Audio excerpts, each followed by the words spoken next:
this boy been drinking? I think he has, Caesar. So do I. Macra? Yes, Lord. Bring him more wine. And waste none.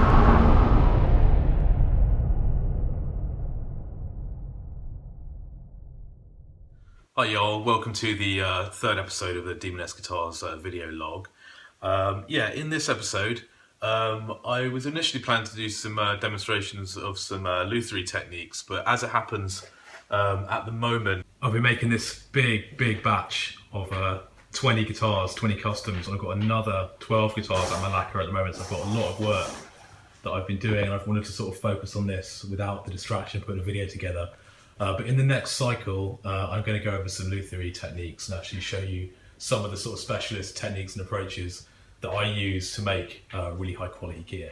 So yeah, that's in the next episode. But yeah, for the moment, we're going to do something else which is a bit simpler and it should be a lot of fun. What I was going to do in the meanwhile is something, just something cool that I think would be really useful to a lot of people out there who subscribe to Daemoness on social media and things like that, and look at the guitars I make. But that's just to get a cheap guitar and make it perform like a guitar a lot better than what it is. So just like isolate where it falls down and make it stronger in those areas. Sometimes you don't actually really want high quality gear, I find. Sometimes you just want a really cheap, shitty guitar but the one that really it's nice to play and sort of has got something about it that you really like, that you can just sort of essentially throw around, like throw in the back of the car or just go around your mate's house and to throw on the sofa. I bought this beastly rich Virgin for like 150 quid on eBay. I mean, like, you need a guitar that you can sort of like just go to someone's house and just throw it around a bit without, feeling like, oh my god, my guitar. But you can have a guitar like that still plays really well and does everything it needs to do. So I'm going to show you some of the things that guitar has got, the problems or issues, and then show you how I rectify them if I was just putting it together as a project. So yeah, here we go. Look at that, made in Korea. I tell you, that really hurts, Jim. Right, so I've had this guitar for about 3 or 4 months now. I've just been playing it a little bit at home and just sort of getting to know it and trying to work out what's going on with it, what's got going for it, and where the problems are. So first off, I mean, it's just a cheap BC Rich from the 90s. The pickups are appalling. The tremolo is really cheap, never was any good, but now the actual knife posts for the tremolo are so worn that it just can't keep its tune properly. So if I just demonstrate some of these issues with the tremolo, if you play a string and then you pull up on the bar and then let the string rest, or if you dump the tremolo and then let it rest, there's almost like a quarter tone of difference between the resting points, whether it ascends to the resting point or descends. So that's really, really unstable. Also, the bolt on, I've done the screws up as tight as I can before I can actually feel the wood fibers splitting as they're sort of torn by the threads of the screw. That's really gone for it on this guitar, nothing to lose. But still, if you actually grab the neck and move it, you can actually move the neck. And I've noticed also just dumping the tremolo can make the neck rest in slightly different positions, because there's all that 7 stone of tension going off the neck and then going back on again. The neck pocket's not particularly tight. All these things need to be rectified if it's going to be a usable metal guitar. So, okay, with a project like this, you're going to need to put your hands in your pockets to a certain extent. There's no getting around the fact that we're going to be taking low quality parts out and replacing them with high quality parts. That's just going to cost money. But if you're resourceful and put the time in, you can find good quality parts locally or on the internet for a price that won't break the bank. But yeah, like secondhand pickups on eBay, things like that. But the most important thing is that you sort out the problems it's got and do the investment now, instead of just cutting corners and then just paying the price when you're actually using it as a guitar, which you don't want to do. For me, the most important thing is to get a decent quality tremolo in there. So what I'm going to do is replace this with a shallow Floyd Rose 2. I'm going to put some bare knuckle pickups in here. I'm going to give it a complete refret and sort out the problems it's got with the neck, and just refret with a much harder fret wire. I'm going to use Jesscar Evo Gold fret wire, which is a steel alloy which looks gold. And then I'm going to replace the machine heads with some gold machine heads just for fun, really, just to sort of give it a black and gold theme, gold hardware, and then just the black finish. It should look quite cool. But yeah, so the first thing we need to do is take it apart and actually get started on all these modifications.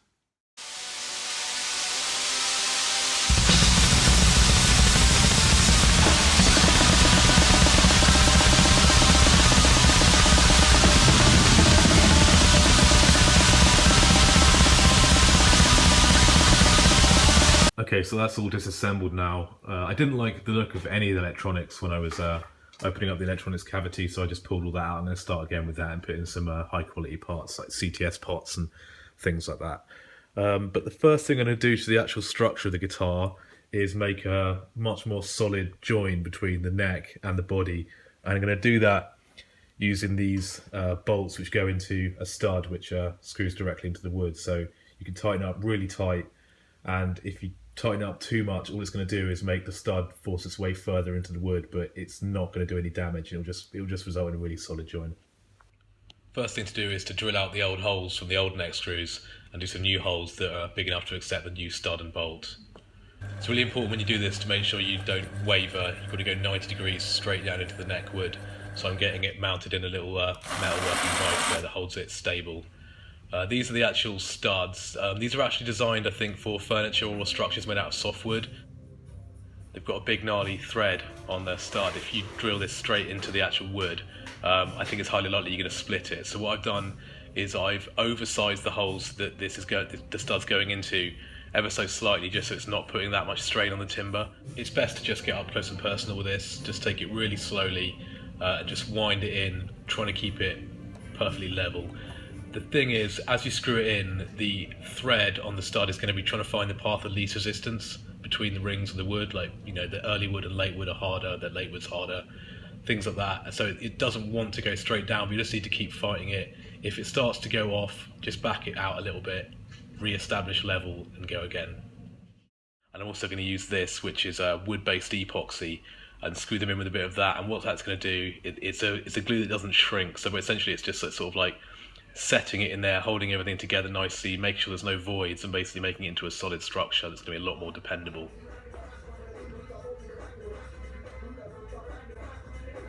Okay, the next thing we're going to do is actually evaluate the neck and see what work we need to do to it to get it playing really nicely. I already know I'm going to take out all the frets and replace them, so what I'm going to do is do all that first and then just have the bare fingerboard, and then I'm going to evaluate it using a really accurate straight edge so we can see what's going on and see what we need to do to get it playing really nicely. So I'm just going to quickly demonstrate my technique for removing frets. I use fretting clippers which have got a real like sharp pinch on them, and that's useful for getting underneath the fret without damaging the wood at all. So what I do is I start on the edge and I just pinch that under the fret, and I slowly close it whilst wobbling it as well. And what this wobbling does is it distresses the joint between the fret and the fingerboard. So as you move up, and actually the pinch, which actually lifts the fret out of the fingerboard, the joint or the glue that's gluing the fret into the fret slot has already been distressed enough that, you know, you just move along like that, slowly closing the pincers, sort of waddle it along the fret, and then you should hopefully just have the whole thing out without losing any long fibres of wood. This fret was absolutely crap. You can absolutely bend it. Just bend it in half with your fingers. It's not all that. Not good enough. But anyway, put something decent in there. Marduk came to Bristol the other day and absolutely fucking slayed it. If you get a chance to see Marduk, just do it. One of the best touring black metal bands. Fucking insane. Okay, so I've removed all the frets now, and what I'm going to do next is check to see what the actual natural resting state of the neck is. So what I've done is I've turned all the lights off, and I've got just one light source, which is the natural light coming through the window, and I've got my straight edge here. And what I'm going to do is just hold the neck and the straight edge up to the light, put the light behind it, and I'm going to see a thin sliver of light, and that's going to tell me exactly what's going on with this neck. And I can see immediately that it's got way too much relief and doesn't have any sort of fall away whatsoever. That might adjust out with the truss rod, but I wouldn't want to own a guitar with a neck that rested like this and it needs sorting out. So I'm going to do some work on the actual fretboard first of all to get that into an ideal shape to give it a really low action.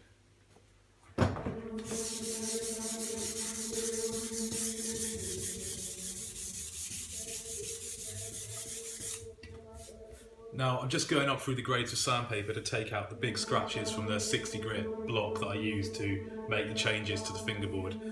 Now I can't really demonstrate what I've just done to the fingerboard on a YouTube video made on a mobile phone because it's just too subtle and there's too much detail involved. You're making minute changes to the fingerboard and minute changes can have massive differences to the playability of the guitar. I might attempt to do it at a later point in the series, but for the moment, I would say if you want to get good at shaping fingerboards, you just need to find a place where you can get experience doing that. Be it in a guitar workshop or just really good resources that you might be able to find it online or from a library, I don't know. But it's something I got taught in a workshop. And it took me, I think, even though I was doing it all the time every day, I still didn't really have complete confidence to evaluate a neck and make changes to it until I've been working at woodworking guitars for about 2 years. So it's not the sort of thing you can just instantly get a few pointers on and pick up. It's a very, very subtle thing, and you need to have have a depth of understanding about what you're doing with it. I'll try, if I can, later on in the series to go further into it, but for the moment I'm going to have to sort of brush over this a little bit to a certain extent.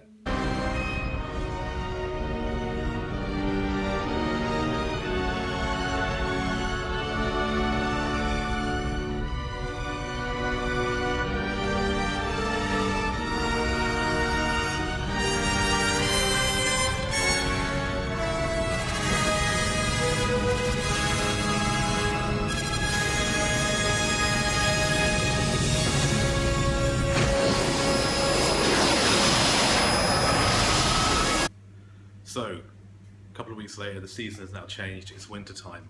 What better time to stay inside by yourself? Everyone else can fuck off. Just a metal guitar, little nasty little amp, play some riffs. Perfect. So anyway, let's get back on that mission. I've got the fret wire in now, and I've masked up the fingerboard to protect it from the actual polishing phase, which is what I'm going to do next. These are great. This is a StewMac fret dressing file, really fine grain on the actual file. And the bottom of it's completely flat. I think I might have tweaked it a little bit with the diamond block when I got it, but because it's completely flat and really smooth, it just hugs the actual masking tape on the fretboard, sorry, and it gets you right down to the actual base of the side of the fret, so there's no little tiny bits of spooled metal that are sort of sticking out the edge. When I'm doing this, I'm not actually pushing down very hard with the file. That can cause problems. It can end up taking off too much at either end of the neck. What I'm doing is I'm letting the actual weight of the tool do the work, and I'm just using my arm to shuttle it back and forth along the top of the frets to skim them.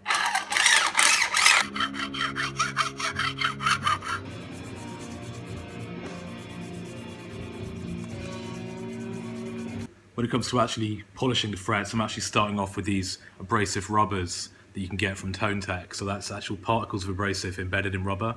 They're quite good. They enable you to get in around all the sort of awkward parts of the frets, and also the spoil that comes off them is abrasive, but it's got like rolled up rubber with it as well, so it doesn't create clouds of silicate dust, which means you can sort of abrade them quite safely without having to wear your mask. But yeah, I don't really rate the 181 that much. It doesn't seem to be leveling the actual pitting from the file that well. I still prefer using a piece of 180 sandpaper against a rubber block like this. But the 400 and the 1000 grit ones I find are really useful. But from there I'd go in with sort of 1200 on a block, or with my fingers as well, and then all the way up to 2000 before I actually polish it with a polishing compound.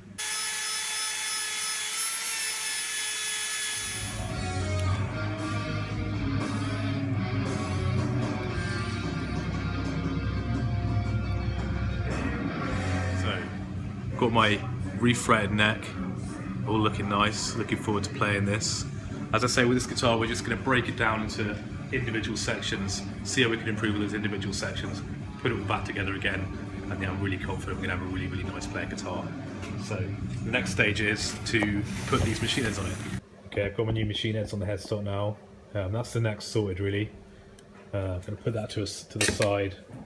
I'm going to start sorting the body out. I think I'm going to lose these stickers actually, although I quite like them. Not in no effects or any of that shit, so just get rid of that. Okay, it's getting exciting now. All the hard work's done. It's just the fun bit, which is putting everything back together. So I've got this gold shallow Floyd Rose 2 I'm going to use. I've had that for a couple of years. I'm going to finally, put that in a guitar. I'm going to give it a shallow short claw here. Much easier adjustment of the tremolo springs than the old style claw. We prefer that. I thought I had some bare knuckle nail bombs, but I can't find them in my bit spots. I've got a feeling I might have put them in something else, but not quite sure. Odd one that. But anyway, I've got these EMG, that's 57 and a 66 I'm going to put in it. and then I'm going to put a sort of easy change battery cover in there as well, so I can change the battery easily. But yeah, all the hard work's done. Now I'm just going to put it back together.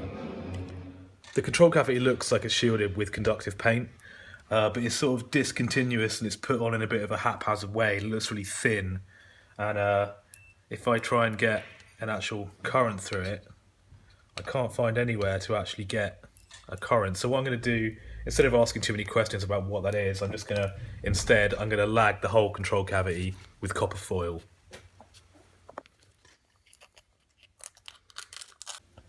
So that's just insulated quickly now. So now I'm going to put the Shore claw in.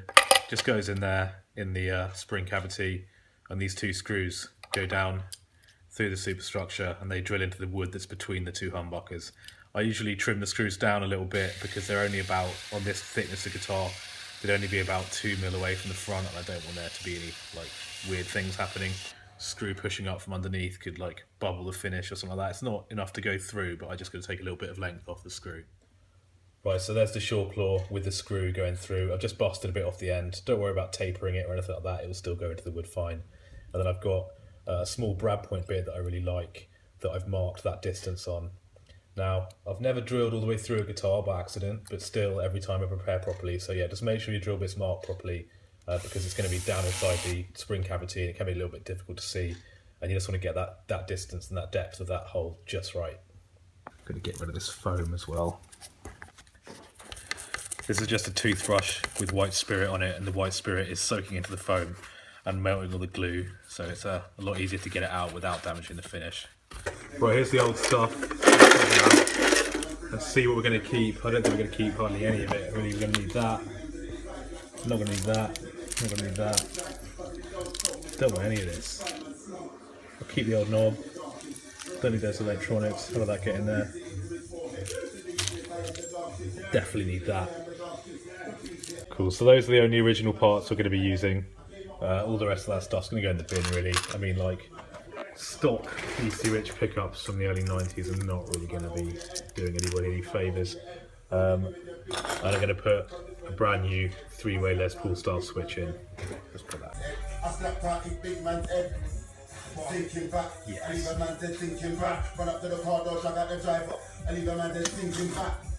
Stinking back, 10 shots and you're stinking back. I listen to so much grime and hip hop when I'm in here making these guitars. I find it one of the most inspiring things to actually just like get my blood up and get working on doing the woodwork, setting stuff up, anything. Just love it.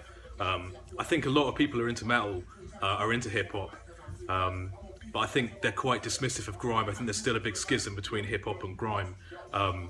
Just a quick explanation of what grime is.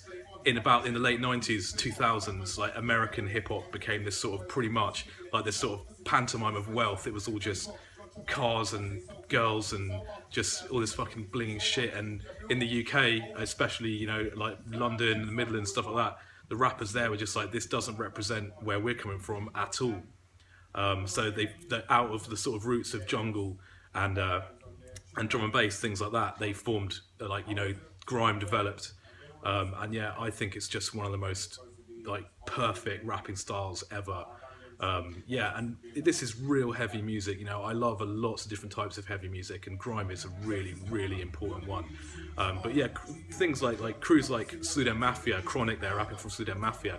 This is some of the best crews to ever come out. These guys are like ever. But I think people are dismissive of how strong some of the crews are that are operating at the moment. Sludem Mafia and UM Generals, guys like that in the grime scene.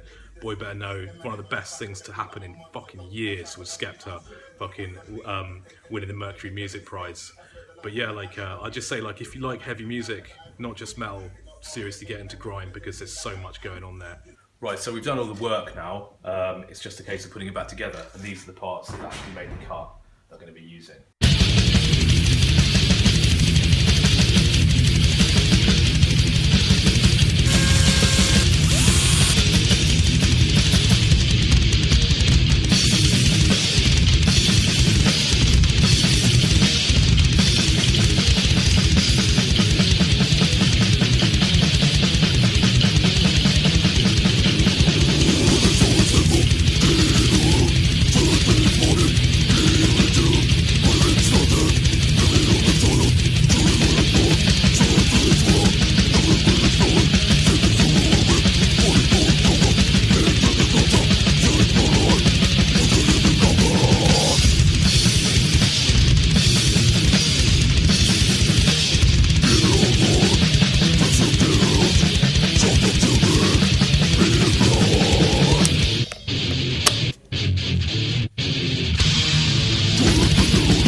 So there it is, finished. One more old metal guitar saved from the abyss. I'm really looking forward to just having a few little riff sessions on this, just having a laugh with it. The only problem I've got with it is now looking at it, I sort of want to make a Daemoness version of a black and gold Virgin. But anyway, maybe some point in the future. But yeah, I'm going to fire that up over the next couple of weeks and just, yeah, get to know it now it's got those problems sorted. In all the time I've been working in guitars, I've only seen a few electric guitars that were so badly damaged or had something wrong with them that was so severe that they couldn't be saved if someone really wanted them to be saved. It's quite rare for a guitar to be completely, you know, a complete write-off. And there's so many cool guitars in the 80s and 90s which would be amazing playing guitars if someone just gave them a bit of, you know, the attention they needed and replaced some of the parts and just, yeah, essentially just maintain them properly. It's something I really like to do and help other people to do as well. So if you are working on a project and you need some help, just email me, dylan@demonessguitars.co.uk. Please don't ask any big open questions because it's just too broad and my time is quite limited because I've got a lot of work to do making these customs. But if you've got like a technical problem or challenge to do with a project guitar you've got, just put it down in an email. If you can't think of a solution, an email to me, and yeah, I'll do my best to give you, you know, the help you need to sort that guitar out. In the next episode of the vlog, I'm going to do an in-depth look at the Cimmerian. Yeah, so I'm just going to be laying a lot of these guitars out and then just looking quite closely at them from the headstock all the way to the jack and just go over all the features that I designed into it and built into it just to make it the ultimate high performance heavy metal super strat. So yeah, that's the next episode. We're going to be looking in depth at the Cimmerian.